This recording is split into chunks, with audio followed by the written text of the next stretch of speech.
Okay, Shelter Point hoodie, check. Shelter Point badges, check. Shelter Point glassware, check. Shelter Point flavour wheel, check.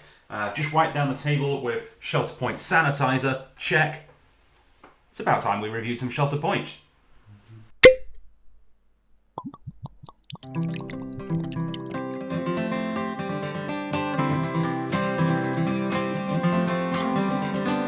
Here's to whiskey kisses, the peaty taste of sin.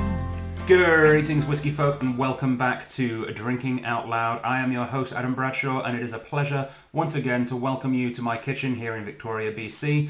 This is part of the Dram Association's digital tastings during the COVID outbreak, and during the COVID outbreak, it's very important to support local. We just did a whole episode on supporting local with gins, but if you're a subscriber to the Dram Association channel, as much as you may well like gin, you're probably much more interested in whiskey, and that is what we're talking about today, specifically one distillery who have gone above and beyond during this entire epidemic, and that distillery is Shelter Point. So hopefully, unless he's busy making even more sanitizer, we've hopefully got Leon Webb in the comments here. We might have Jake as well if we can persuade him. But at the very least, I'll be available in the live comments during the premiere of this episode. So please do join in. If you have a glass of Shelter Point, make sure you pour yourself a nice big one and join in with the live chat. And if you're not watching it at the premiere, then please leave us a comment. Show some love for Shelter Point. Show your gratitude. Leave us a comment on this video. And yeah, I'm a little scared. I did promise that I would have all of my Shelter Points reviewed in one big video. So I've come prepared. I've got some water ready, and I've got a Shelter Point Glencairn glass here, which is filled with water for keeping me at least partially hydrated. You know, we have really good tap water here in Victoria. I don't understand people buying bottled water here. Anyway, more importantly, to keep myself safe, I have opted today for the mini Glencairn, the wee Glencairn. So that might help. That might help with the hangover. Responsible drinking, of course, is very important. I should make sure it is known. I am not in a public licensed establishment. I am in my own kitchen right now, and I do not endorse drunken behaviour in public, nor do I endorse over drinking or over service. I do endorse exploring and enjoying whiskey in the comfort of your own home, and you are in charge of how much whiskey you believe to be the right amount in your own abode.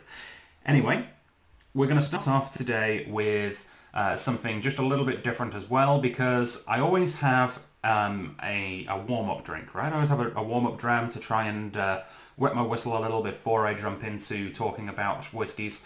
It's always good to warm up, and today we're warming up. It's hard, right? Because we're doing Shelter Point. Everything on this video is Shelter Point, and I didn't want to like single out one of the whiskies to choose as as the warm up, because the warm up's not as important as the main features usually. So I found the perfect idea though. I found the perfect bottle for the warm up, and that is Shelter Point Canada 1 vodka. May as well make it 12 Shelter Points in this video, right? So I'm going to open this bottle, which I've had sat in my collection for a long time. I don't know when I got this, to be honest. I don't drink vodka. I sometimes will make a cocktail with some vodka. I'm not a vodka guy. So I guess I probably picked this up one of the times I visited the distillery just because it's cool and why not? So I'm going to crack this open and I'm going to see what I think of this vodka. I have to say, I do like the foil tops on these. I think that, if it's not too expensive, should be done on the whiskies as well. I think that's a nice touch. I like it. I'll hold it up to the camera there. It's actually got the logo sort of silver stamped onto the top of the bottle. Really neat. I mean, then again, I throw these away anyway, so it's not neat for long. Probably not worth it for me, but I think it looks nice on the shelf. Alright, as always, I like to take all of the collar off. This is my own personal bottle, so I like the naked neck. Let us know in the comments if you're a fan of keeping the hats and scarves, or whether you like the naked neck approach on the bottles like I do. Alright. Let's wet our whistle with a little Shelter Point vodka. The Canada 1. So what does it say on the bottle here? Handcrafted in Canada, 40% alcohol. This is the 375ml bottle. Premium artisanal vodka from Canada. Canada 1 is distilled in small batches on the idyllic shores of Vancouver Island, using grain grown on our farm and pure spring water from the mountain-fed aquifer directly underneath our distillery. Le vodka Canada 1 est distillé en petit... I can't speak French. I should stop reading that. Return for a refund where applicable. Beautiful. All right, so let me tell you a little bit about Shelter Point in case you aren't familiar with them yet. So Shelter Point, owned by a wonderful gentleman called Patrick Evans, who bought the land in 2005. And the land that Shelter Point is on, which is up in... I always remember the... I know it's up near Courtney. I can never remember the actual place where it's... I think Oyster River? I think Oyster River. I'm going to go with Oyster. There's probably the address on the bottle. Oh, the address just says Campbell River, which is the bigger town nearby. I think it's Oyster River. But apparently Campbell River is also correct. I don't know. I know how to get there. That's the most important thing. I've been there several times. So it was formerly the UBC Research Farm, if you guys might be familiar with that back in the day. And Patrick is from a farming family. His family's been farming the Comox Valley now for about 100 years or so. I think they started in the early 1900s. And yeah, it's a farm distillery. They grow their own grain. In fact, the warehouse where they've got over 2,000 casks of whiskey currently maturing is an old cowshed. It's pretty neat. I very much encourage you to go over there and obviously not right now because you're supposed to be locked away at home. But once this is all over, head up to Shelter Point and do their free tour and their free tasting. They are such amazing hosts. If you get them on a day when they're distilling, you'll be able to see the stills in action. Yeah, I very much recommend it. I've been honoured to be a guest several times at their beautiful, beautiful distillery. And yeah, they've got, as much as the distillery is beautiful, the people there are beautiful too. You'll probably be welcomed by their spirit guide, who's hilarious. I'm not going to spoil it more than that. Definitely check out their tours and say hello to Brian, the spirit guide. But along with Patrick, the team, which is forever growing, and I'm sure there's people I haven't met yet over there, but you will likely meet James Marinus. James was and still is a distiller there. He's the original distiller, I believe. I think he's been there since the very beginning. You'll also meet Jacob Weeb, who is Patrick's son-in-law and the distillery manager now. Jake is frankly hilarious. He actually went to, I think, high school or middle school with my girlfriend Kristen, small world. So yeah, Jake's a great guy, good laugh with Jake. And of course, their special import, the madman who's hopefully commenting along with this right now, the Scottish genius Leon Webb. And yeah, if you have any questions, even if he can't quite make it into the live chat because he might well be busy making more sanitizer, I'm sure post any questions to us, we'll get him to answer them for you. But yeah, they are quite a large distillery now. So they've been going for, about a decade or so. I think the first spirit for whiskey was laid down in... I guess if it was 2011, somewhere around there. I should have written that down. But yeah, they've been going for a while now, and they've actually come a long way. Like I said, they've got about a couple of thousand or more probably now casks maturing, and their capacity is quite massive now. Apparently, it's about 125,000 litres of spirit a year, and that's between, of course, their vodka, their gin, and their whiskies.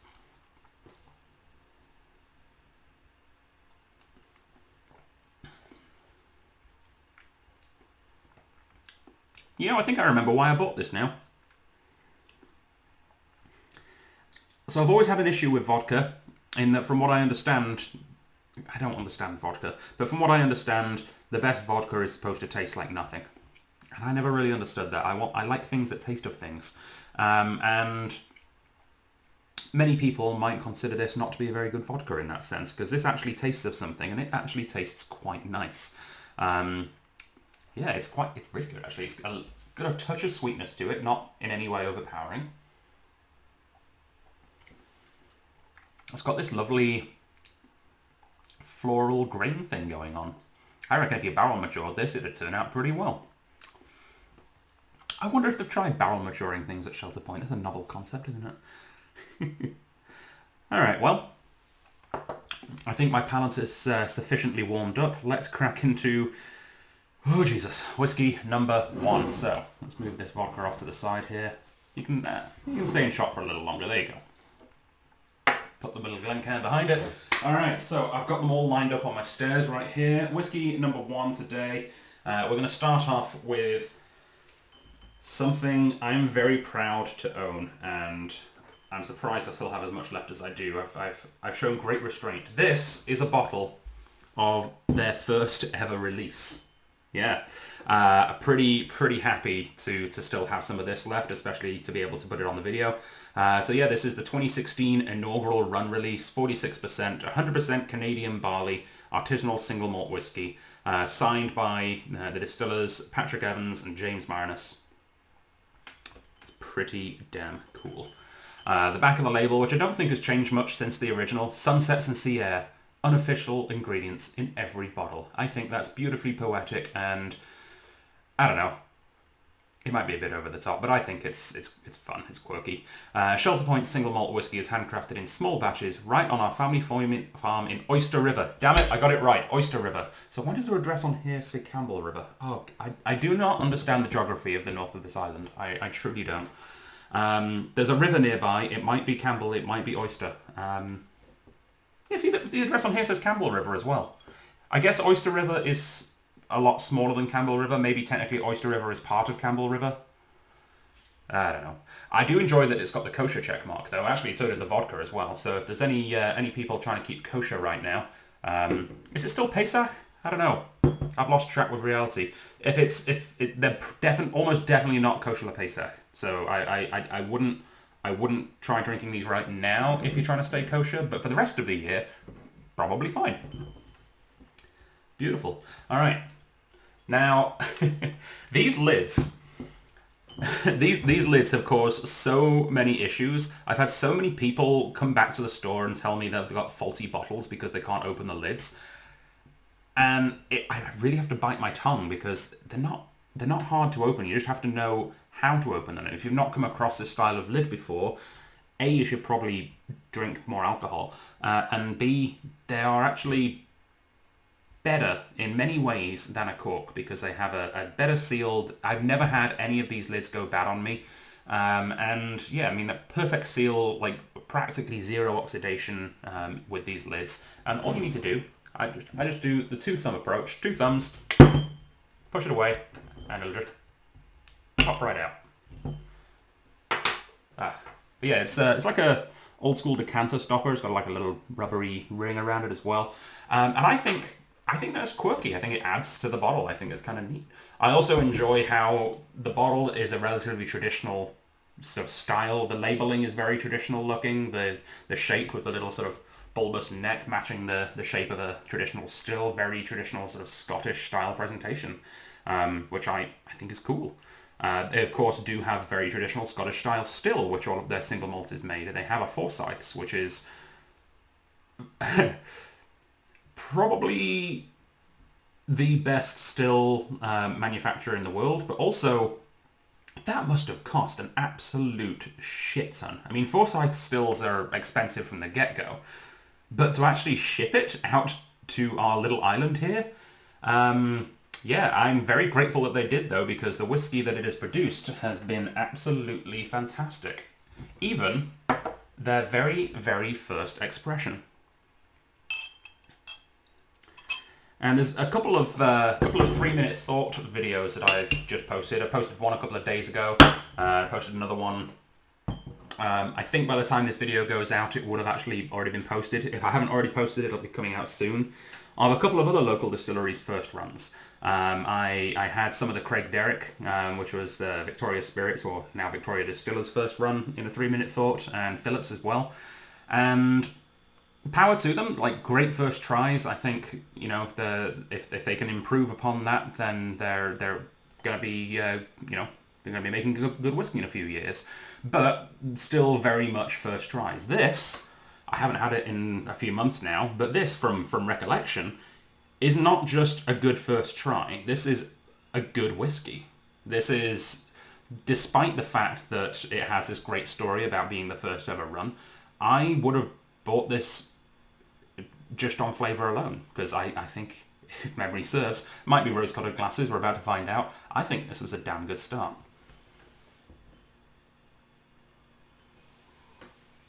I'll be really intrigued to actually have this side by side with some of the later releases.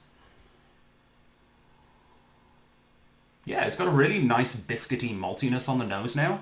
It has had a couple of years to oxidize in the bottle a little, so it will be a little different from when I first opened it. Yeah, beautiful, beautiful, rich sort of Highland malty, almost almost like a Glenmorangie 10 kind of a nose, which is no bad thing. It's lacking the orange flavors, but it's got all of that beautiful grassy biscuitiness that I get on the Glenmorangie 10, which might just be me, to be honest. I'm not sure if that's official tasting notes or that's just a me tasting note. A little bit of Horlicks, if you're a fan of the Horlicks. I don't know if they have Horlicks here. It's very similar to Ovaltine. I know Ovaltine I've seen over here, like a multi powder that you scoop into hot milk and drink to help you go to sleep.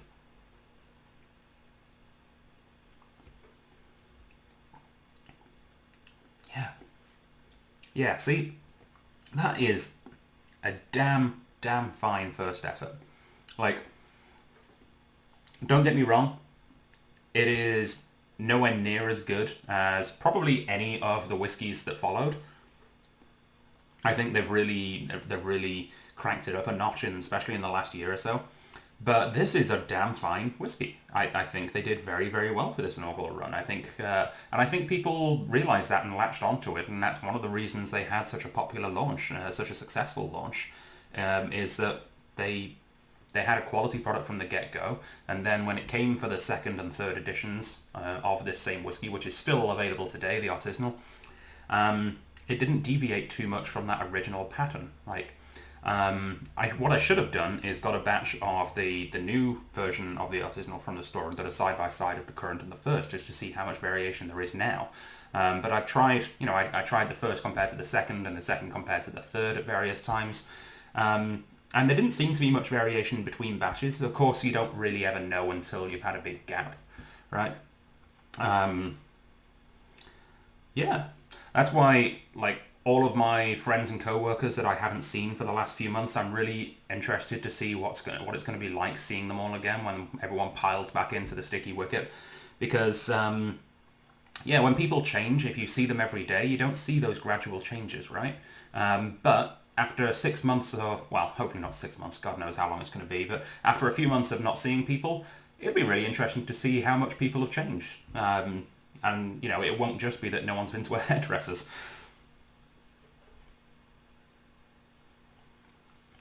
But it's just like that with batches of standard edition whiskies.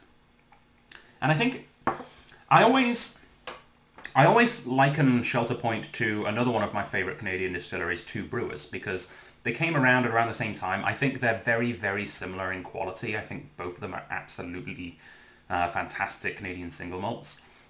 But the biggest difference, of course, is that Two Brewers don't have that consistency. Every single release that they have is a different style.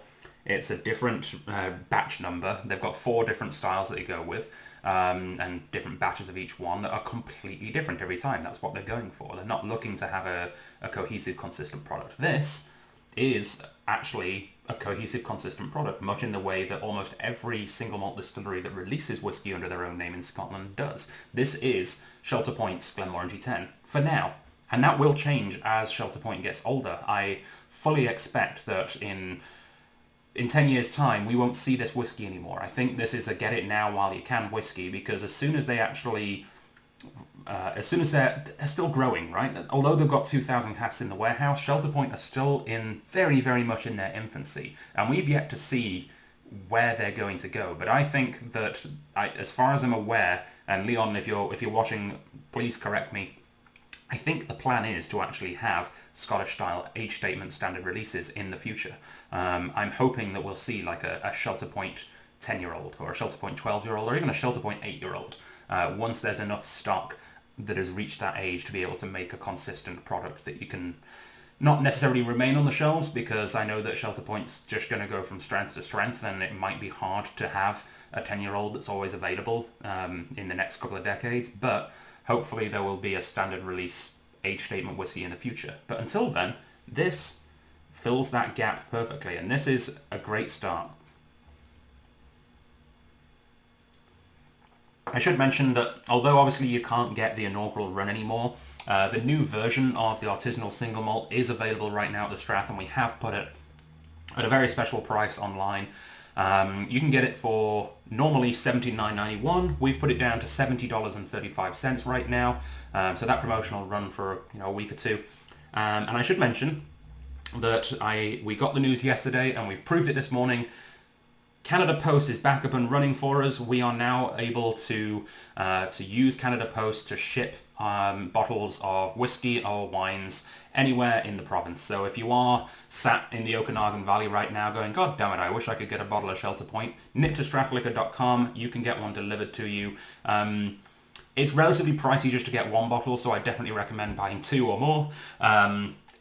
It's about sort of $18 for the first bottle, and then you add $2 for every extra bottle up until about $6, which is the next break-even point, or break-off point there.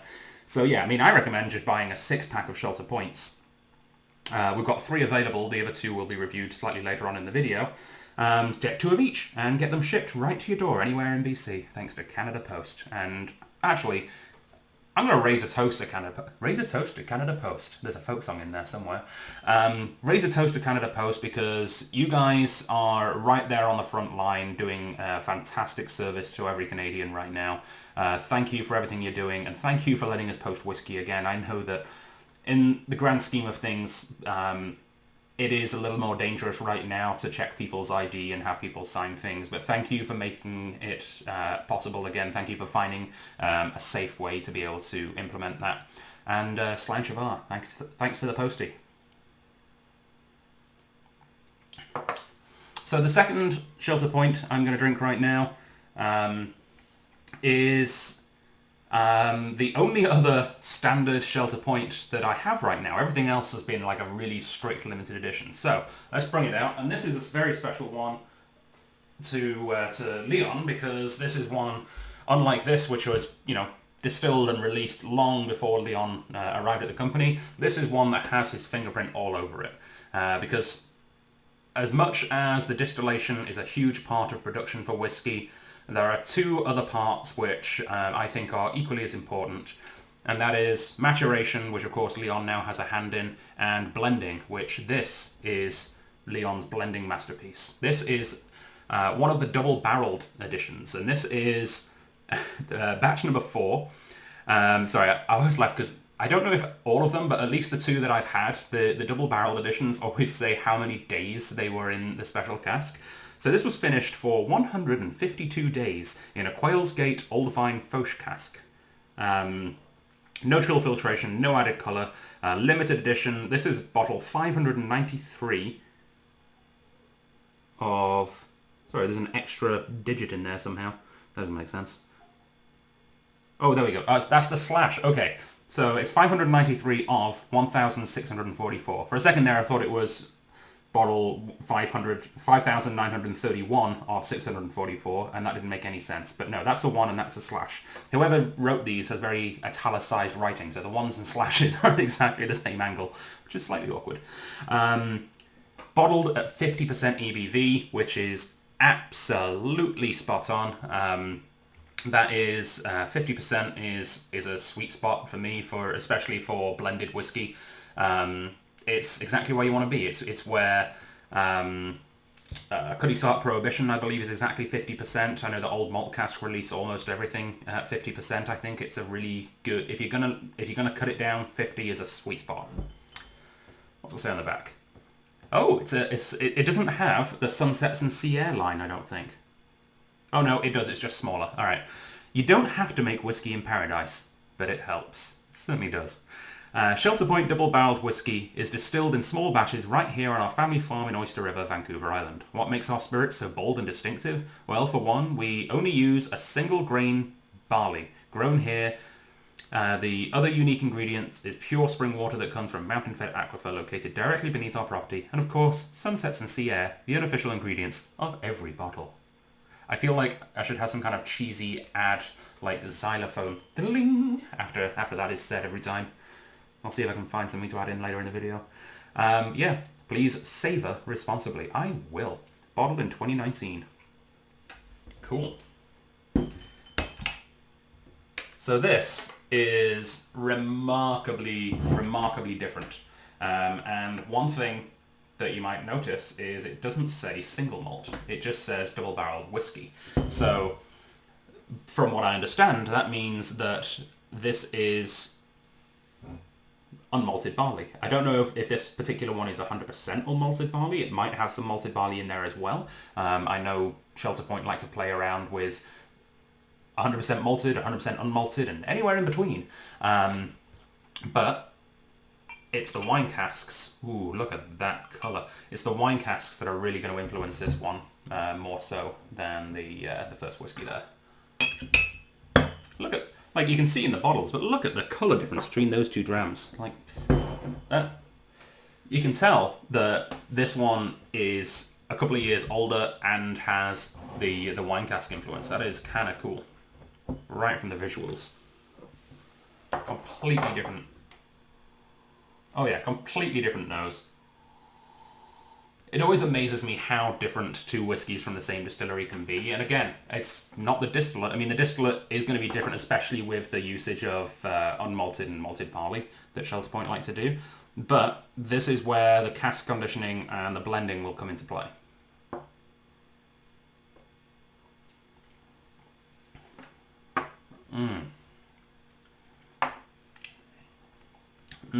So the first thing I get on here is this beautiful, equal balanced mix of spicy, fruity. I'm getting like black currants or maybe blackberries and black pepper.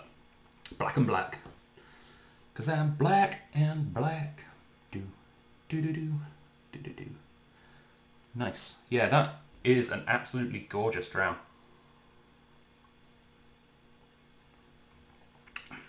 Red wine casks are one of those things where it seems to be far too easy to go overboard with a red wine cask. I've had some where it just ruins the structure of the whiskey.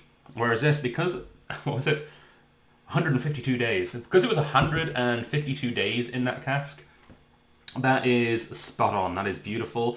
You still very much get the characteristics of the whiskey underneath the wine cask influence as well. Yeah. And Foch, of course, is a grape that we see a fairly decent amount here in BC, but I don't think is particularly popular elsewhere. From what I understand, and God, I'm having to rack my memory for this. I can't remember if it was Megan or maybe Dan Rampling back in the day that told me this, but from what I understand, I think Foch is not actually technically a winemaking grape, but a table grape. So much in the same way that's what's that Jewish wine is made of table grapes, the Concord grape wine, but very different grapes to Concord, I'm sure.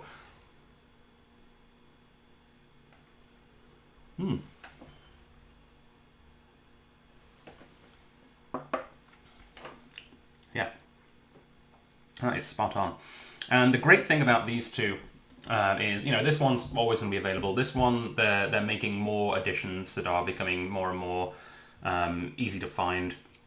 I'm sure if it's probably not out yet because I know they're busy doing other things, very important things right now at Shelter Point, but I'm sure number 5 is either in the works or might have already been released and I just haven't seen it yet. But yeah, this is, from what I understand, going to be a staple part of the Shelter Point releases. It's also, from what I understand, both of these have gone down in price, which is something you don't see often in whiskey, but is, I'm sure, part of some kind of marketing sales tactic, but more importantly, part of Shelter Point's growth. Like, there's always going to be the scale of economy, right? So, because Shelter Point are now producing at a much bigger volume, hopefully they'll be able to survive cutting the price of the whiskey so that they can get more people trying it and more people hooked on their delicious, delicious juice. Yeah. And I did notice that this one doesn't have the kosher stamp, which, you know, just means more for us Gentiles.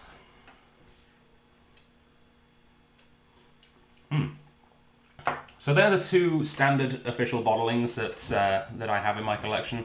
Now let's move on to something else. Now, the next theme is I have two bottles which were limited editions that were only available at the distillery. So one of them I was very, very grateful to get because I believe it sold out in like one day, and they put one aside for me, which is very, very nice of them. That's this one actually, the single cask virgin oak finish. So these two, I'll pull them both out, show them side by side. Both kosher, that's cool. Both limited editions that you could only get at the distillery, and both just about as different as you could get. From two things that look at first glance very similar, same blue colour. One says single cask release, the other says single cask virgin oak finish.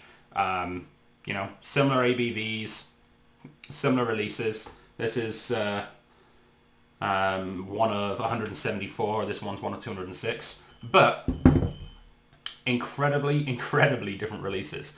And I don't know which one to start with. I'm going to start with the virgin oak. Alright, put this one down here for a second. So, as you can see, I've only actually had one dram out of this bottle so far. So this is one that I'm not that familiar with yet.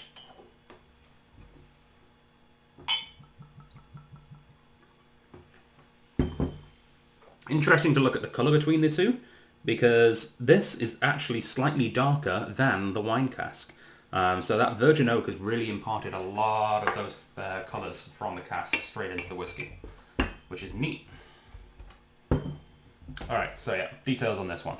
Edition number 3, again, no chill filtration, natural colour, cask strength at 56.8. This is bottle 12 of 174.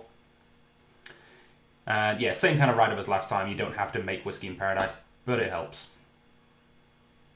Beautiful.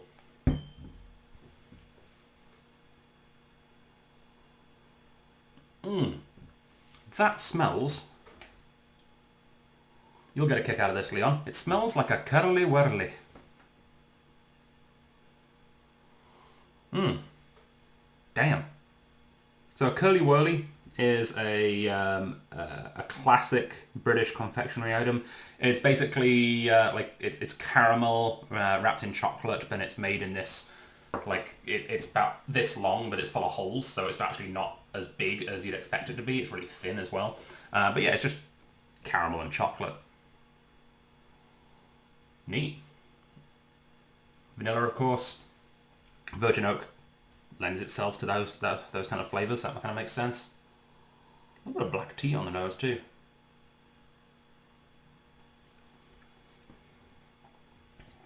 Oh, it's bourbony. That's got orange rind, clove, cardamom.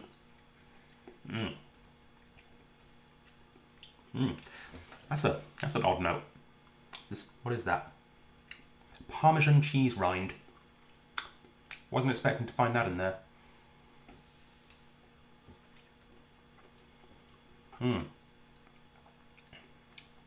Bit of damp hay.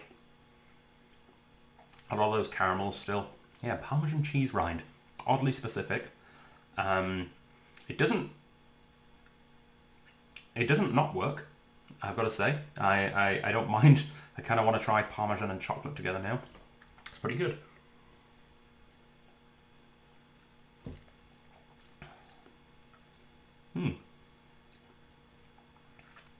Yeah, that is mighty fine.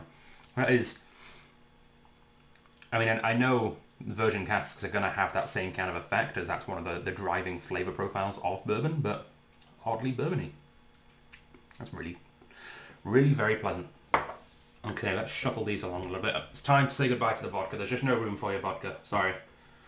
We'll shovel number 1 across, shovel number 2. Let's start staggering. Let's do a bit of this. Try and fit as many of these on the table as we can. Alright, try and keep these in order so I can compare and contrast as we go. Number 1, number 2, number 3. Oh, blimey. And number 4. This is cool. This is cool because it won a very prestigious award. Despite being one of only 206 bottles that was available only at one place in the entire world, this is officially the best rye whiskey in Canada, according to the Canadian Whiskey Awards earlier this year. Which is particularly hilarious because, well, Shelter Point have only just started making rye whiskey. I think earlier this year. I think the week that it came out in the newspapers that they won this award was the same week that they started making rye whiskey. Before that, the only thing they'd really distilled, apart from a couple of experimental batches, was barley. But they're now trying this whole taste the grainbow thing, which I think was Leon's concept. If it wasn't, then sorry to whoever thought it up. Leon, I know, is very excited about it. And there's the Taste the Grainbow challenge, where they're actually making malted barley, they're making malted rye, and malted wheat whiskies, which is mighty, mighty cool. And I cannot wait to see what happens when they're all of age. I'm sure that we'll see some single different grain releases as well as some blendings, maybe 2 of the 3, and then I'd like to see actually a mix pack where you get a whiskey that's made with all 3, the 3 different pairs and the 3 different singles in like a 7-pack. That'd be kind of cool. I actually would really like that. I think that would be absolutely fantastic. So yeah, the Taste the Grainbow pack. It can even look like a rainbow on the package. That'd be adorable. But yeah. Coming soon to Shelter Point. This is then a bit of a strange thing then, because how could they possibly already have a 100% rye whiskey, which it's called a whiskey, so at least 3 years old, that was winning awards in the same week that they started distilling rye? Well, it might be because they didn't distill it. I don't know if I'm allowed to say where this actually came from. We can maybe put it in the comments. Maybe Leon can chime in as to whether I'm allowed to say or not. But this is some sourced spirit which they matured at their farm. And of course, they did a bloody good job of it for it to actually win over some of the absolute giants in the Canadian whiskey scene. Like, this was up against, you know, all of the classics. This was up against Wiser's. This was up against, well, actually, I don't know if Wiser's has 100% rye whiskey. I guess, yeah, it would have been up against Lot 40. It would have been up against Alberta Premium. It would have been up against all kinds of rye whiskies from across the country, from some of the, you know, historical giants in Canadian whiskey distilling. And yeah, this proves that it's not just about the distillation, but about the maturation and what you do with the whiskey afterwards. This is a single cask release, so there's not really any blending involved. But the fact that it was matured at a different location in a different climate, and, you know, instead of being in an absolutely massive, pristine warehouse under, you know, strict temperature conditions, this was matured on a farm in an old cowshed next to a river, next to the ocean. That's kind of nice, and it's good to see that you can actually have such a effect on the whiskey purely by location. And, you know, Shelter Point are very much about that, right? I mean, they love the fact that they grow the majority of their own ingredients now. You're really getting, I don't know if terroir is really the right word, because I don't think there's actually that much flavor difference once you've distilled the grain. Maybe there is. I'd love to do a side-by-side, actually. But there's certainly much more of an emotional sort of story there. There's much more of a pride to the whiskey, and as anyone will tell you, if you're making a product that you're proud of, you're going to treat it much better than if you're making a product that you're not as proud of. So simply by having the barley that you grew yourself and really having that much more pride in the product, is going to make you put a lot more thought into the presentation and the maturation and everything else that comes after that. So this is just the maturation part, obviously, but you might be thinking, Adam, you seem to be quite familiar with this whiskey. You seem to quite like it. There's not much left. There's not much gone from the bottle. You've obviously only had a couple of drams. No, I've had an entire bottle. I bought 2. I'm already into my second. And now I'm starting to slow down a bit because I know that once this is gone, there's no more. This is the last. This is the last of it. This is not available anywhere. It's kind of funny when it won the award because it was already sold out, right? Of course. But it got to mean that Jake had another medal to wear around his neck.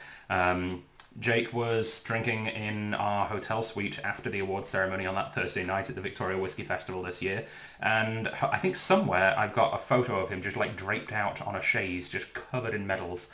It's brilliant. If I can find it, I'll try and put it up on the on the video here. All right, let's get another mini Glencairn. Let's get some whiskey in my glass, and let's get me to start drinking and stop talking for a couple of minutes.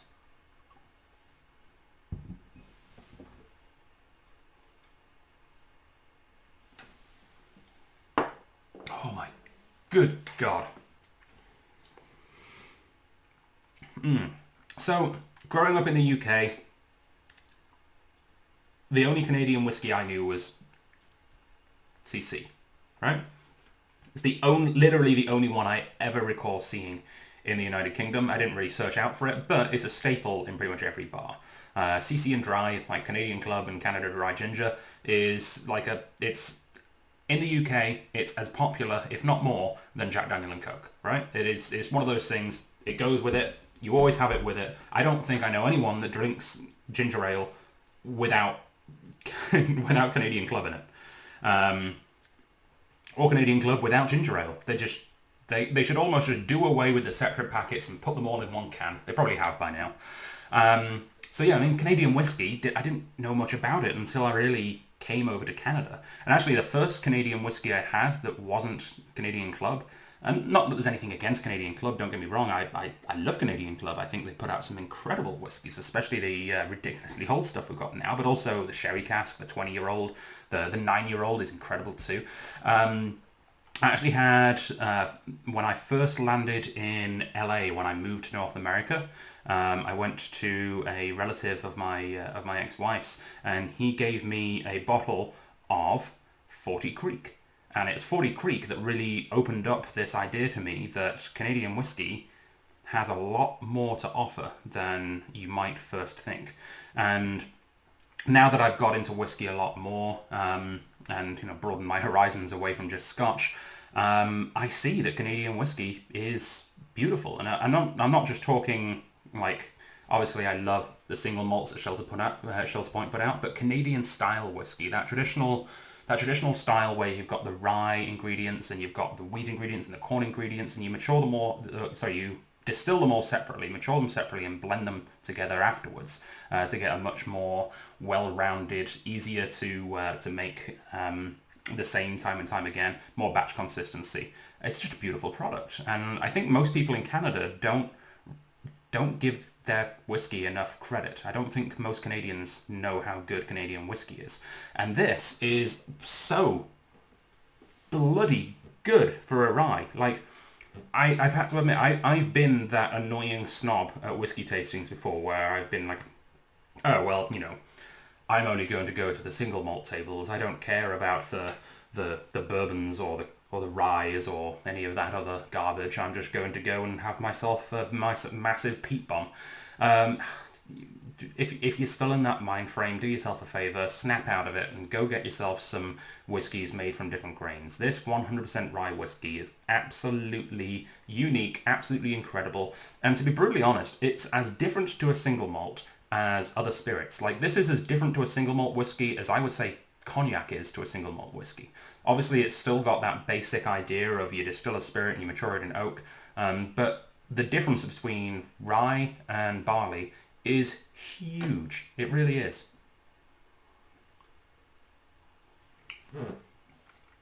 So much spice and herbs. Actually, I was just watching along live with Trenny and C last night, and they were talking about how, to them, rye has a consistent bubblegum flavour.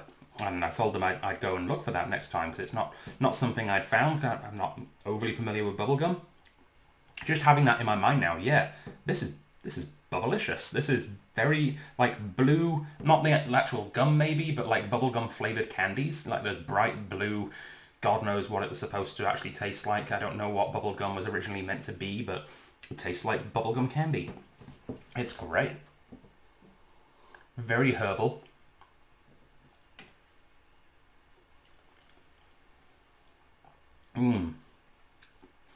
Big, rich cinnamon and cloves. Caramels and vanillas as well. Like, as I said, these two, despite having labels that look incredibly similar, are just two of the most different whiskies side by side. Deeper, darker, maybe a touch sweeter. Just zesty, big spice bomb.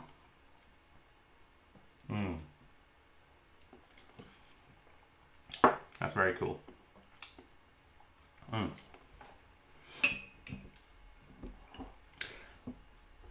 Actually, I don't know. I'm assuming Trini and C probably have never tried this one, and I know that they're like I'm becoming. They're big fans of the North American style of whiskey. So, if you guys are watching, I know that we've talked about maybe doing a collaborative video at some point. I'll make sure I have some of this left by the time we get together, because I think you guys will get a kick out of this one.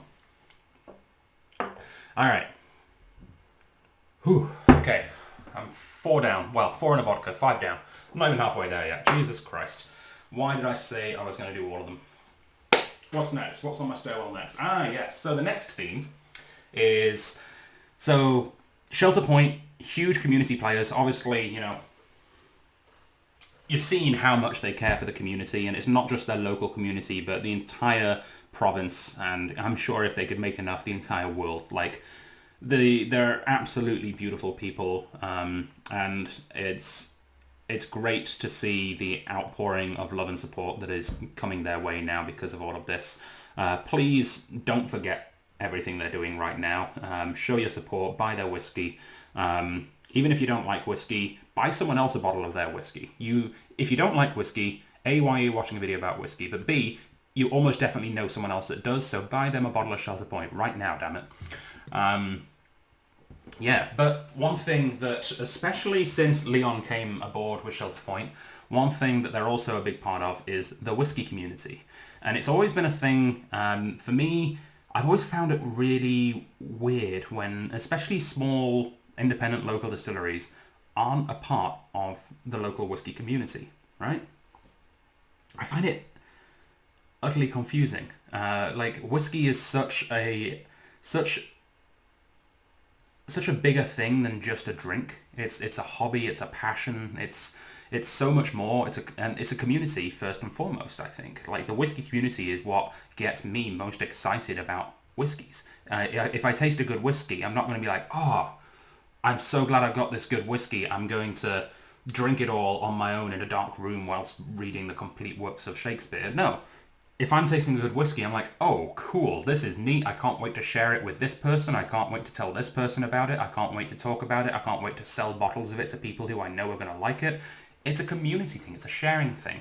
And Shelter Point are very good at being supportive of the local whiskey communities. So Leon and Jake and other people involved with the distillery go out and do tastings with different whiskey clubs. They go to different whiskey festivals, of course, and you know, not just the big ones like Shelter Point. Obviously had a huge part to play in the Victoria Whiskey Festival this last couple of years, doing lots of masterclasses and tastings and things, and going to other people's masterclasses and tastings. Like the guys at Shelter Point, you know, they're good friends with so many of the brand ambassadors. Like they get the community, they do, and they're being recognized for that.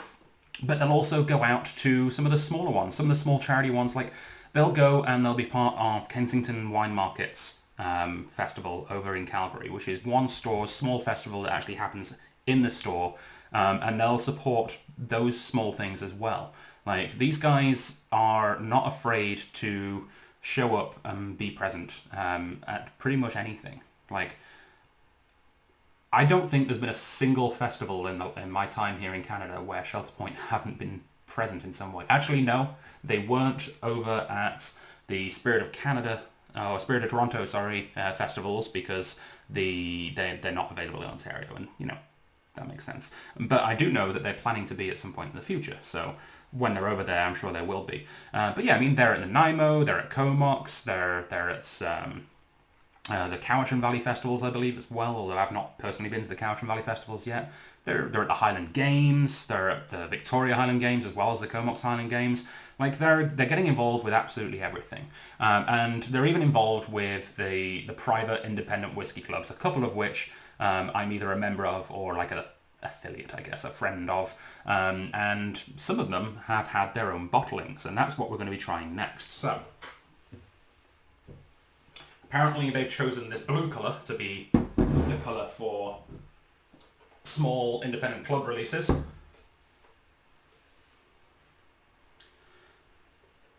Alright, so right here I have 3 different editions. I have Shelter Point Victoria Private Reserve, bottle number 10 of 242, cask number 9. That's an early cask number, Jesus. Cask number 9. So this is this is probably from the first ever batch that they ever distilled of this cask number 9, if I'm understanding their cask numbering correctly. Distilled in July of 2011. Yeah, that's when they started, I think. Bottled in July 2017. 57% alcohol, 2017 single cask run. And this was bottled for one of the clubs here in Victoria that I was lucky enough to be able to get in on the group purchase of the cask. So let's crack this one.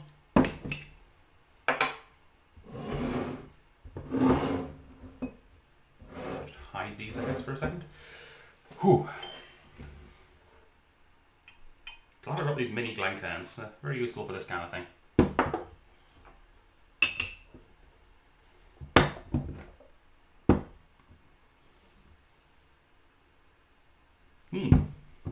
Yeah, it's basically a big version of the first one, which I'm gonna. That's the vodka, Adam. Don't compare apples to oranges. All right. So this is the inaugural run that they blended together and made a single malt out of, and this is the single cask, probably containing some of the same juice.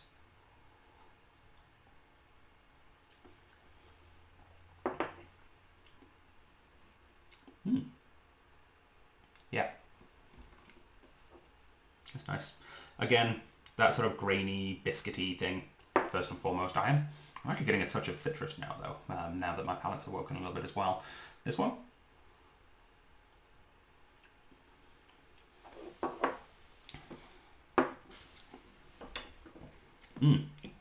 Very, very similar. Almost as if they'd taken the same whiskey but turned up the volume. Although, what was that? That was a unique flavour on the back palate there. Hang on. That is a metallic, almost liver-like. There's like chicken liver pate. There's a meaty metallic thing right at the very back there that I've never noticed before in a Shelter Point. Almost in that sort of mortlocky kind of meaty way.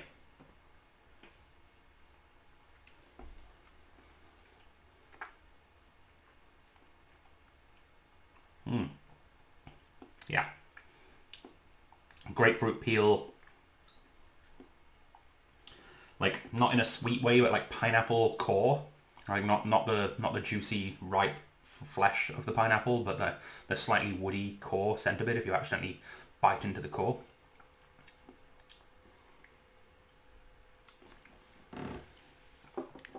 Still with that grassy, Triscuity almost kind of thing going on. A little salty as well, actually, in this single cask version. Very cool. And now, something that I've been putting off doing, and I'm glad I'm doing right here for the first time on video. I want to compare this one as well, because this is basically the same. This is actually the same club. This is their second cask that they got. This is the 2019 single cask run. So bottled a couple of years later from August 2011. So not the same batch, but almost the same, sort of the same starting point. Same kind of cask for what I understand. I think both of these were just straight American oak, probably ex-Jack Daniels. I know they use a lot of Jack Daniels casks. And this one was bottled in November 2019, so this is a much more recent release. And I believe I'm having a hard, because they literally just say Victoria Private Reserve on both of them. I know that they're both from Victoria clubs. I think they're from the same Victoria club. I think it's the same group of people that went on both casks, but I might be mistaken there. This one is cask 80. So yeah, fairly large chunk older. This is actually 8 years old, which is a real age. Like that's an age where you see like a lot of whiskies releasing 8-year-old. Glenfarclas, of course, have an 8-year-old, and it's excellent. So I think we need to start remembering that Shelter Point aren't babies anymore. They're getting all grown up. Very cool. So let's do a side-by-side of these two, because I haven't even had this one yet. This is going to be my first time trying this one. Very exciting.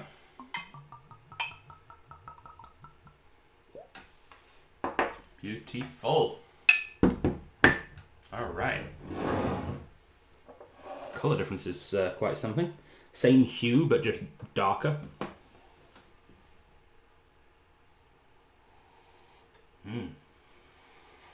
Yeah, it's a little deeper. Caramelly. The caramel's almost fudge. There's like a burnt honeycomb thing just on the tip of the nose now as well. Grapefruity kind of notes that I got in the last one have morphed into more of a Maya lemon.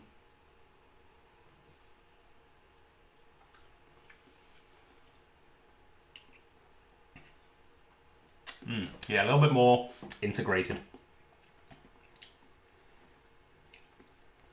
There's a jamminess to this one, not like a strong, not as strong as a jamminess that we're going to get in a future one.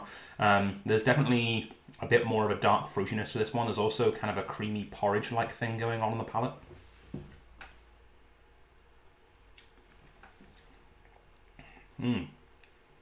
Still Triscuits, still getting that salty, like shredded wheat biscuit thing going. Very good. Yeah, it's a good cask. This is one that, had I had the choice of getting for the Strath, I probably would have been very happy to. In fact, actually, cask 80, this might be a sister cask to one of the Strath's bottles. That's very cool. So there's a great example of some single cask, not crazy different, like no special finishes or anything, just like really good high quality single cask, single malts, made for or bottled for a very specific group of people. All right, the Shelter Point lineup is getting monstrous. Let's see if I can keep them all facing the camera nicely. It's gonna make a good still frame at the end. Whew. Okay, so next one, same color label, same idea, single release for an independent club. This one though is we're sometimes referred to as being on a bit of a wee rock over here on Vancouver Island. We're hanging off the edge of Canada. We're a little disconnected, but we're not as wee as another wee rock that's just off of this island, and that wee rock has their own whiskey club as well. This one is bottled exclusively for the Wee Rock Whiskey Club, and it is one of 294 bottles. This is bottle number 184, and this is different because not only is it 8 years old, like this guy, this one is from cask SF21. And as someone who has gone through the process of choosing casks to be bottled from Shelter Point, I know their coding. SF stands for Special Finish, which frankly is quite obvious, so, even if I hadn't done that, probably could have worked it out. But this one says exactly on the bottle what that special finish is. This is a French oak Pinot Noir finish. So I'm expecting the same kind of cohesive aged quality of this guy with a lot of the notes that we found in the double barrel over here.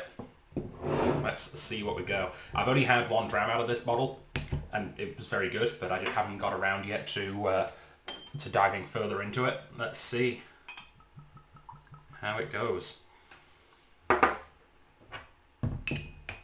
She looks good, but it's whiskey, of course it looks good.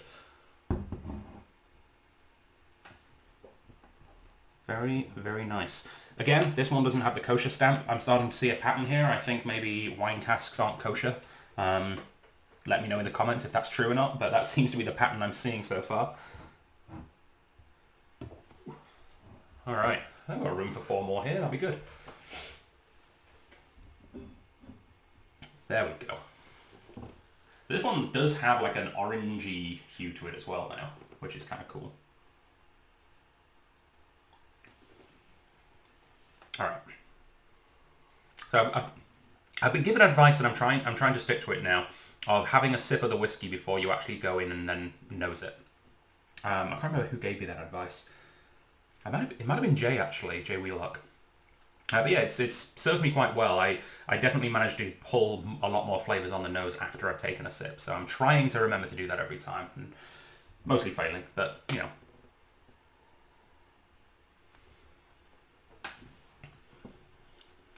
Brambly. It's got a bitter herbaceousness to this one, almost arugula-esque.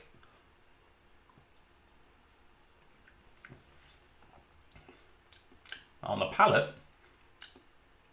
an interesting floralness too. I'm expecting, with any wine cask, with every red wine cask, I'm always expecting this big sort of grapey, plum, prune kind of thing. The fruits I'm getting on this one right now is lighter than that. I'm getting like an apricot preserve, or maybe like a lemon curd. Powdered sugar. I'm getting like a lemon curd filled donut with powdered sugar on it on the nose right now. That's quite something. It's like, smells like those, what are they called here? In England we call them dinky donuts. The little tiny donuts you get at fairs. There's always someone selling them at the Highland Games. It's always Christian's first thing when we ever get there. It's like, oh, we need to go get donuts. Yeah, it smells a little bit like those. It's that powdered sugar and that hot batter. Oh, there's that darker fruit I was looking for. That's like a blood orange. Yeah, there's a lot happening in this one. Yeah, well done, Weerock. You got a good one.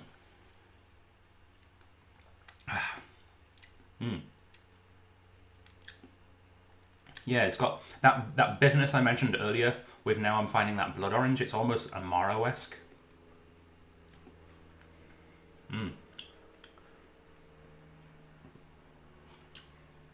I should have got a bottle of Shelter Point's liqueur. What's it called? The Sunshine in a Barrel. Oh well. I'll do that in another video. I love the Sunshine in a Barrel. Cool. Very cool. So, we've had the red one, and then we've had a sea of different blues. It's time to add some more colour to the table, and the next theme, the last 4 bottles are all very dear to my heart, because these are all bottles which I helped to choose. These are all bottles which were single cask limited edition releases, specifically for the Strath. So, let's bring them out to the table. Let's start with the first 2. So we did them in pairs. This one, which actually, funnily enough, the next one is also blue, so we're not going too far. And then we've got this beautiful pink one. Pink in both its label and actually the colour of the whiskey almost. So I'll put this here for a second. Ooh, this one's fused a little. There we go. I've never had this much trouble getting a lid off, but I've obviously not opened this in about a year. There we go. Alright, so. The Strath, 15 years. This was chosen and bottled for our store's 15th anniversary. This was a really big deal for me. I know that the Strath has done a couple of things for whiskey clubs in the past where they brought in like a whole cask of something or a part cask of something. This was particularly special to me because this was the first one that I did in my time at the Strath, and as far as I'm aware, this is the first one that was brought in just for the Strath. This is something that we brought in not for another club or not for a festival or anything. This was brought in just for our customers and just for the Dram Association. This was one of the first big releases for our club. Cool. I don't have much of this left. Unfortunately, I don't think I can get another bottle. I don't I know there are 2 full bottles left, theoretically unclaimed, that I might be able to pinch one off, but I'm saving one of them. I want to do a big Shelter Point tasting with all of our single cask releases. Actually, a joint Shelter Point Divine tasting is something that we had planned for some point this year, and it might still happen once all this is said and done. We were going to invite Leon, and we were going to invite one of the distillers from Divine as well to come and talk about their whiskies with each other in front of an audience, kind of like a talk show kind of idea. And we were going to taste our 4 Shelter Points and our 3 Divines all together. We've saved a bottle of each for a special occasion. But yes, this one, single cask malt whiskey from an ex-Tennessee whiskey barrel number 94. So yeah, 94 and 80 might actually be sister casks. So this was distilled on 2011 August. Yep. This one was actually on August the 11th, 2011, so I would hazard to say there's a strong chance that these 2 are actually sister casks, which is very, very probably one of the reasons I really like this one. 100% malted BC barley, exclusively at the Strath Ale, Wine and Spirit Merchants. 57.3% alcohol. Very nice. Shelter Point whiskey is handcrafted in small batches right on our family farm in Oyster River.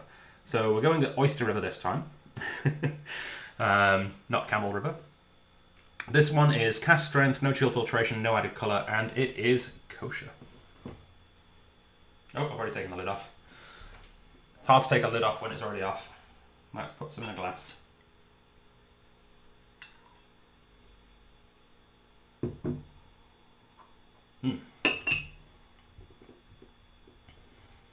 Trying to remember the nickname we gave this one in the club. It was something along the lines of like a raspberry cheesecake or something. And actually, going back to that, it does have that sort of graham cracker base with a creaminess to it, which is probably where we got that name from. And I'm sure there's some blackberries, raspberries in there too.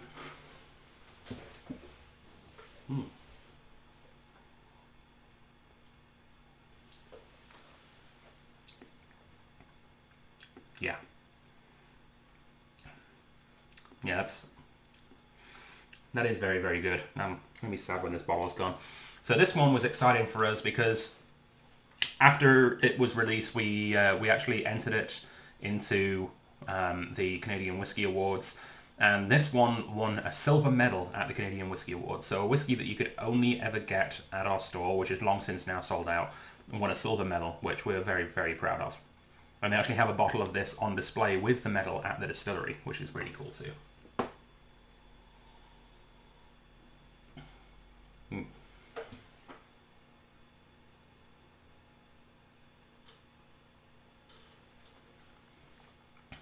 Yeah, actually remarkably similar to this one.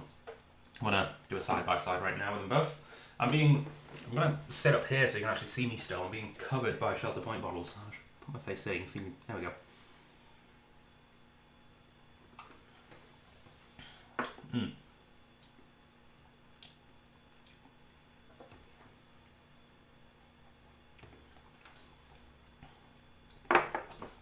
I just realised I haven't actually had a sip of water yet. Jesus Christ. So, speaking of water, these 2 are so similar at cask strength. I'm actually going to water them both down because that, as Leon will tell you in a video of his that you should watch, that is a good way to actually have a better understanding of the whiskey, is watering it down. Probably, like actually quite a lot. When you're blending whiskey, you water it down quite a decent amount. So I'm going to add a little squirt of water to each one. There we go. And see if that will open up some changes to it.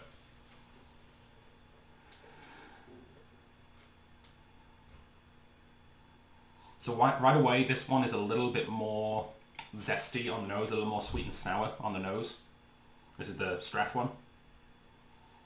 The Victoria one is a little softer, a little more floral, a little more padded.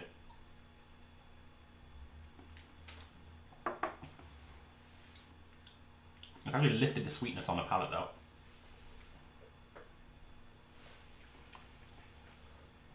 Oh, and there's that fruit. Yeah. Once you water it down, that's where the raspberries come into play. Nice, fresh, summery berry fruits.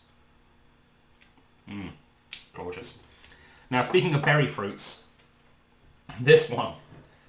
This is one of the most requested whiskies that I've had in the last 12 months that I've just had to say no. It literally does not exist anymore. It was, when we say it's a limited edition and it's one and done, we absolutely 1000% mean it. I stocked up though. This is the Avant-Garde Barley Whiskey. This was our second of the pair that we did for our 15th anniversary. And this is neat because it is 100% unmalted estate barley. So barley that was all grown on their farm. This is probably, I think this was supposed to go into their Montfort Lot 141 editions, which I don't have any right now. I wish I could have included it in this video. That's their 100% unmalted barley, old estate grown. But this one was matured entirely in an ex-blackberry wine barrel, cask 265. So this isn't an SF, this is cask 265. This is 100% maturation. Came out, weirdly enough, at exactly 57.3. So both releases, same ABV. That was fun. This was bottle 28 of 120, distilled on the 25th of February 2013. So a fair bit younger than the other one, but holy crap, the ex-blackberry wine barrel is something I have never seen anywhere else. This is utterly unique, utterly Vancouver Island. The blackberry wine that they used is made here on Vancouver Island using wild picked blackberries from Vancouver Island. This is our island in a bottle, and it was really cool. We had a lot of fans. It's the funny thing. When we did the pre-orders, the single malt, we sold a lot more in the pre-orders of the single malt. As soon as we actually started getting people to taste them in the store and people could have samples before they chose which bottle to get, this is the one that sold out about a month before the other one did. It was a bit divisive. There were some people, like Pat Dunlop included. I think I can quote Pat as saying he didn't even think this is technically a whiskey. It tasted weird, and he was not a fan. He was against it, I think, from a moral standpoint. And then most people absolutely loved it, and people that really latched on got several bottles, and it's, yeah, myself included. I'm really glad I still have some of this left. I'll pour some in a glass. This is also cool because I don't know if you can get it on the camera. The colour on this one's really neat as well. It actually has a slight purpley hue to it.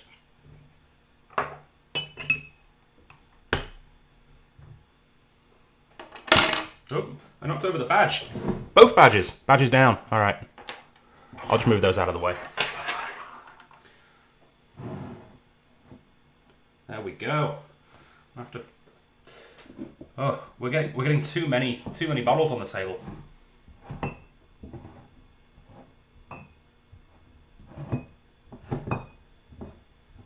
There we go. We might be able to fit two more.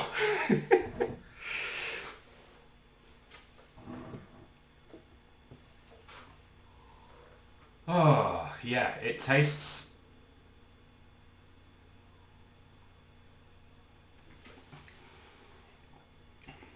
My God, it still tastes the name that we gave this. Like we everything in the Dram Association we have at tastings, we always give a nickname based on the tasting notes. This is probably the most accurate one we've ever done because this tastes exactly like a Black Forest Gatto. Everything you can think of that is a component of the Black Forest Gatto, I'm finding in this class. Like obviously the dark cherries, that sort of liqueur-y, sweet alcoholic flavour, the chocolate, the cakiness, the cream.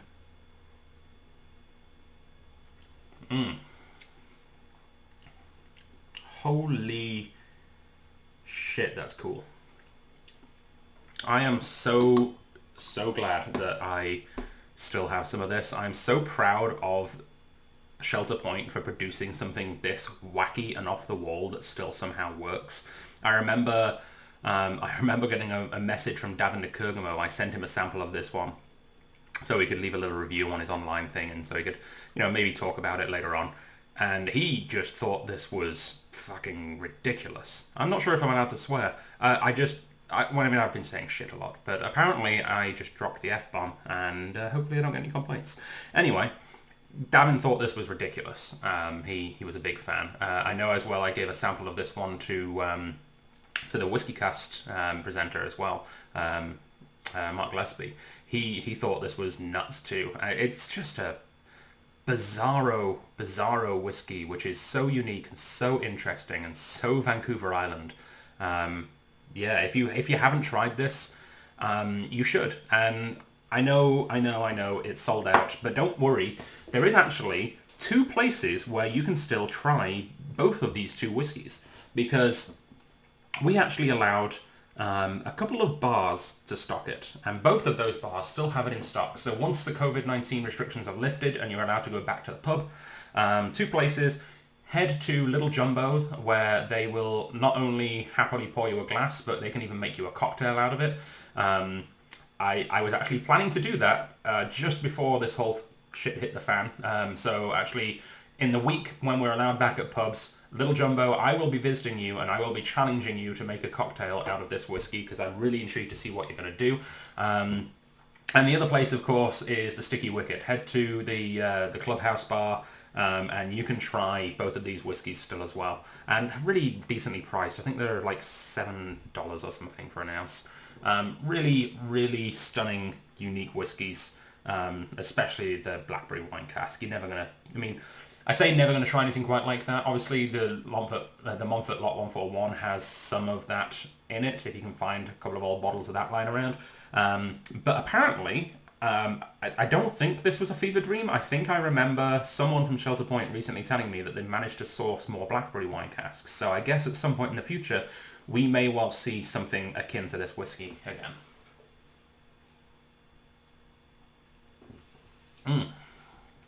Stunning.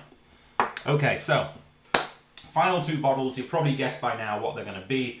They are our newer releases, our Strath single malts, actually they are both single malts this time, our Strath single cask releases, and they are actually both still available as well. So let me bring to the table, first of all, Patience is a Virtue, and of course, Echoes of the Hebrides, or as one of our younger employees likes to accidentally call it, Echoes of the Hebrides. Not sure what a Hebride is. Not sure I want to know. It doesn't... Well, I don't know. Maybe it is a good thing. I don't know. Hebride... I guess Hebride is just a male bride. There's nothing wrong with that. You know, a male bride. Anyway. Patience is a Virtue. And Patience is a Virtue is a sister cask to our Silver Award-winning single malt from the year before. I should also mention the Blackberry Wine Cask won a bronze that year too. So this is the same juice, but about 1.5 years older. This is, from what we can tell, aside from obviously the couple of single cask releases that were specifically for a club, I believe this is the oldest BC single malt ever for sale on a liquor store shelf, which is really cool. It's still available. Both of these next 2 actually are already on sale because they were featured in the Dram Association. You could try them in store before everything fell apart. So, once we're back up and running properly in store, and once you can try samples of whiskey in store again, you can go and try them. But if you can't wait till then, we can drop one off on your doorstep very soon. And they're normally $104.26. You can get it for $91.22 for a single cask strength 8-year-old whiskey. That's really, really good value. Okay. So this one wasn't a 15th anniversary release because it wasn't our 15th anniversary anymore. However, it is still a very special reason for the release on this one. We teamed with the Union Club on this release. It actually says here, exclusively at the Strath and the Union Club of BC. So whereas these 2 you can get at the Sticky Wicket and Little Jumbo, if you want to try this one by the glass, you either have to buy a full bottle from us, or you have to be a member of the Union Club of British Columbia here in Victoria, which... If that's the kind of thing that you would like to do, I very much encourage joining the Union Club. I mean, any sort of private, old guard club like that can be very daunting for people, but I have spent many a fantastic evening at the Union Club. Leon has as well. Like, I think we'll both wholeheartedly recommend the Union Club as a place. If you are able to join the Union Club, you should definitely look into it. It's a great establishment with a fantastic bartender. Hi, Pat.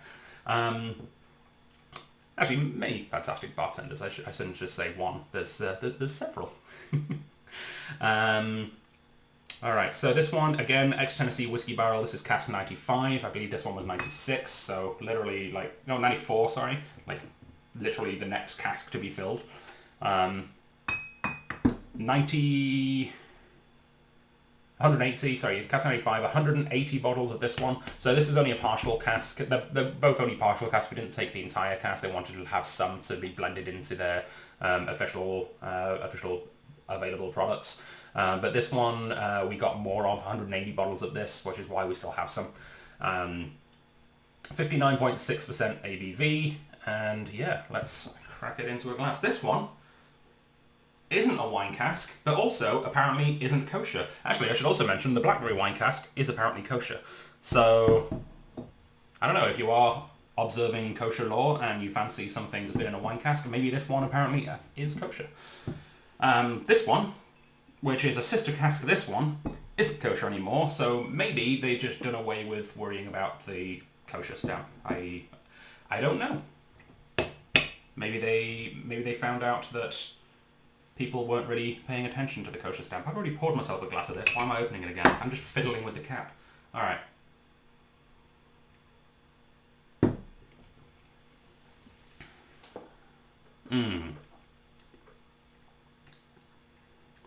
So this, unlike this one, where, great flavors, but definitely pretty similar every time I tucked into it. This one is Morpheus. This one changes every time.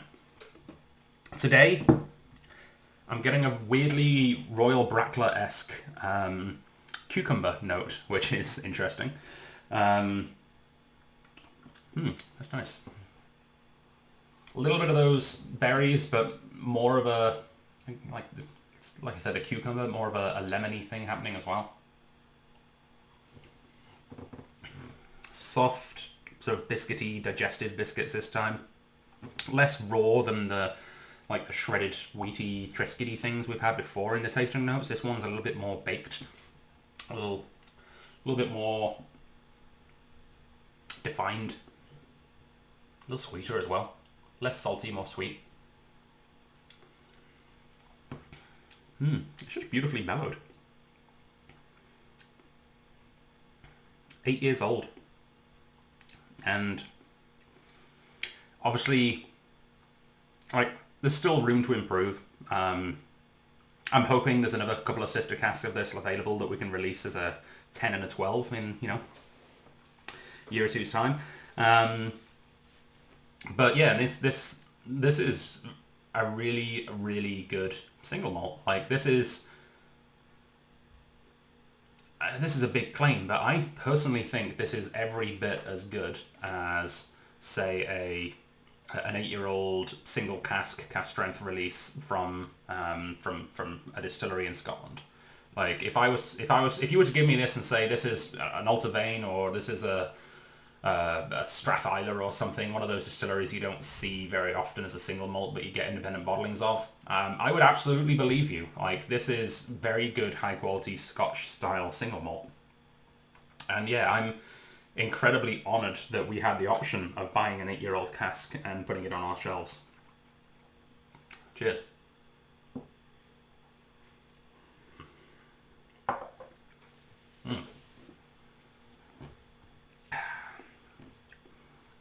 So, as I've said a couple of times now, it's not just about the distillation, it's about the maturation, it's about the cask type, it's about the blending as well, it's all of these things.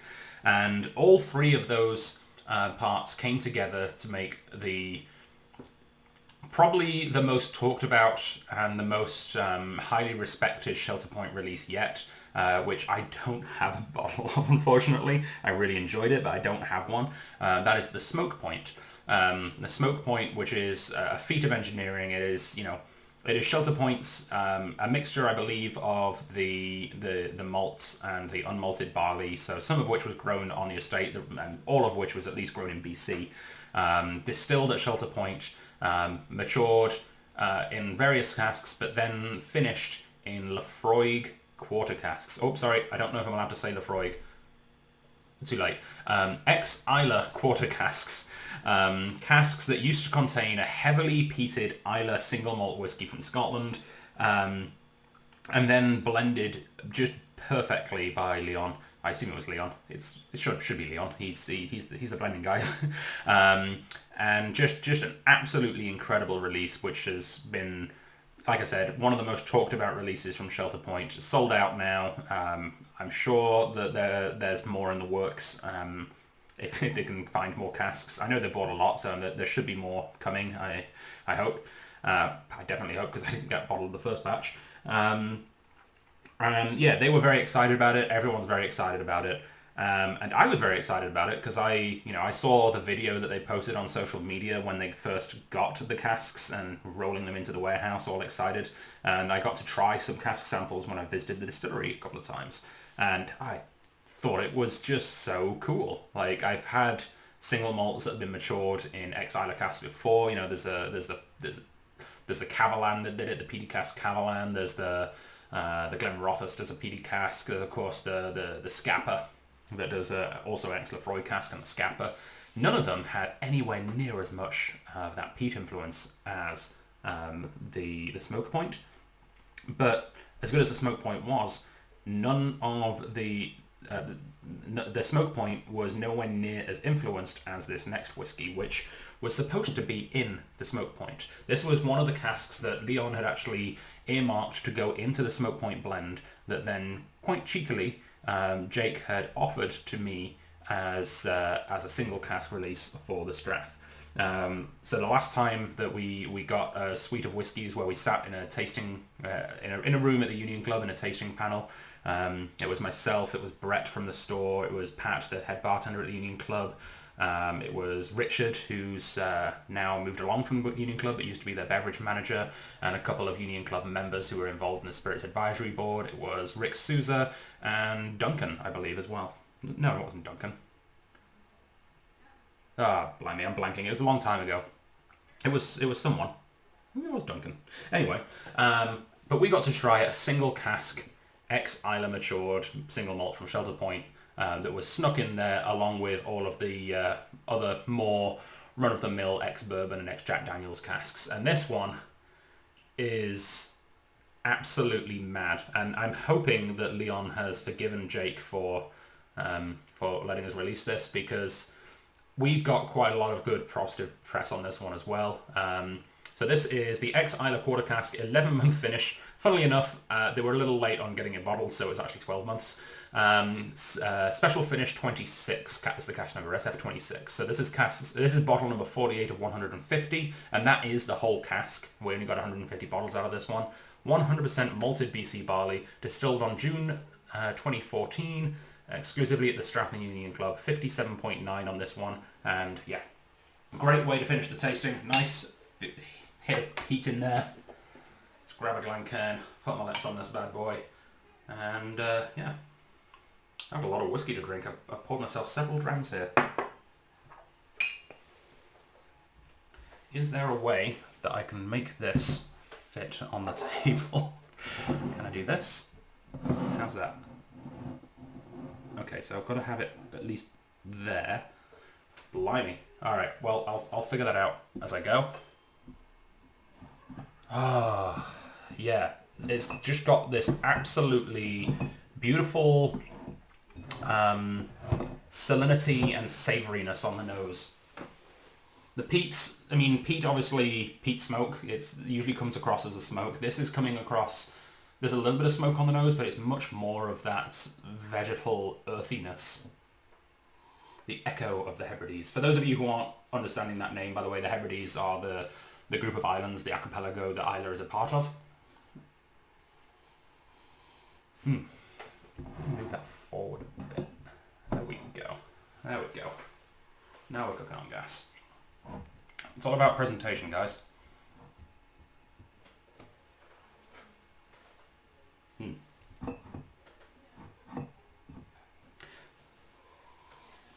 I'll stop fiddling now. But yeah, getting a touch of the smoke on the nose now.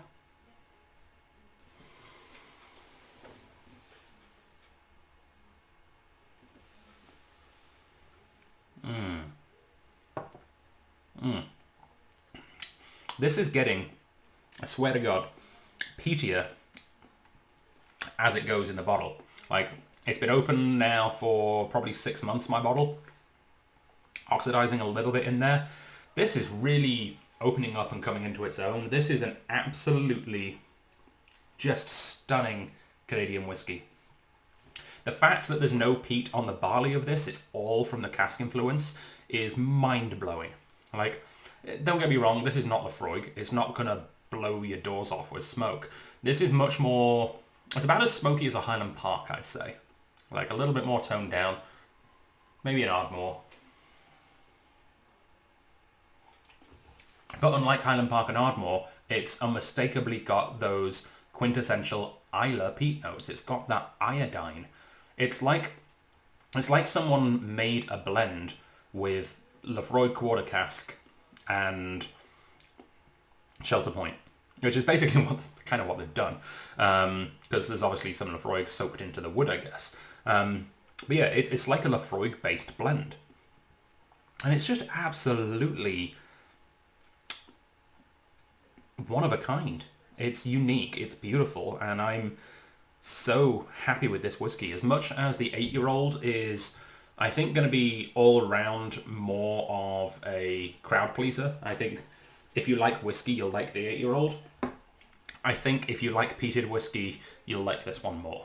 I think both are stunning. I have a personal preference slightly towards the Echoes of the Hebrides. It's slight, but that's just because it's quite unique and interesting. Straight quality-wise, I would probably argue that the Echoes of the Hebrides is a bit better quality. There's nothing wrong with the Echoes of the Hebrides. It's just, a little younger, a little rougher. Whereas the Patience is a Virtue is much more integrated and, refined. But there's really nothing else quite like this, especially in Canadian whiskey. I've had the peated Lowen McKinnons. I've had some of the peated like new make or young stuff coming out of Victoria, Caledonia. They're good. I mean, like they're both. Everyone's got different methods of putting peat into their whiskey right now, and I know Shelter Point are looking at hopefully doing their own peated maltings in the future. This is something that they can do right now, and honestly, I think this has worked. I think this has worked better than anyone else I've had so far. The only peated Canadian whiskey I would say is on par with this is the stuff coming out from the Two Brewers, but their peated barley is it's made with actual peated barley that they've bought from Scotland. It's not Canadian barley. The fact that Shelter Point have managed to put a product like this out there using 100% BC ingredients is absolutely magic. So yeah, this has been just an incredible lineup. So much beautiful variety without going crazy, apart from this guy. Without going crazy, there's a lot of variety happening at Shelter Point, a lot of fantastic flavors coming from their stills. I see an incredibly bright future from them. I think they've got all of the ingredients for huge success, especially, they've always had community support, but, and I know they're not doing it they're doing it because they're trying to make a difference and trying to help, but I hope and I'm sure there's going to be a fantastic community response to all of the hard work they're doing during COVID. Like this, the one Shelter Point that I've not tasted that I have, of course, don't taste this. This is not for tasting. But this is making a huge difference to BC right now. I'm positive it's one of the reasons that we've managed to flatten the curve as well as we have so far. Not that I'm saying that it's in any way flattened yet. I think we've got weeks, if not months, of hard work to still do to make sure that we're all safe here. But this is phenomenal. They are making, I believe, around 25,000 litres of this a week right now. They have completely shut down whiskey production and are making just a literal shit ton of multi-purpose sanitizer, and it's going, I mean, yes, I've managed to get a bottle. We had to wait a long time though, and I'm more than happy to wait, because all of their first batches, all of their first runs went straight to the people who need it most, the first line workers in hospitals. And we're lucky enough now that they've managed to keep up production long enough that they're on top of it. The hospitals have enough. There's been a bit of a trickle down. We've managed to get some out to some of their industry partners as well to keep us safe. Like, this is what we're using to clean our liquor store right now, which is good because we were running very, very low on our other sanitizer. We weren't quite sure how to get more. So thank you for stepping up, Shelter Point. But also, it smells a hell of a lot better than the stuff we were using before. Like, this smells like you're in a distillery, and I like distilleries. You might know that about me. I like a good distillery. So yeah, thank you to everyone for tuning in to this very special episode as part of this week of supporting local. Check out our gin video if you haven't already. Check out some of our 3-minute thoughts on other local Vancouver Island or BC whiskies. And yeah, we'll see you next week, where we're gonna have some European stuff for a change. Funny that. We're gonna have some Scotch. We might even have some Irish. Haven't fully figured out what we're doing next week, but I'll see you again quite soon here at the Dram Association YouTube channel. Stay safe, stay well, stay well lubricated, and again, Slan Shavar, thanks for listening, and see you next time.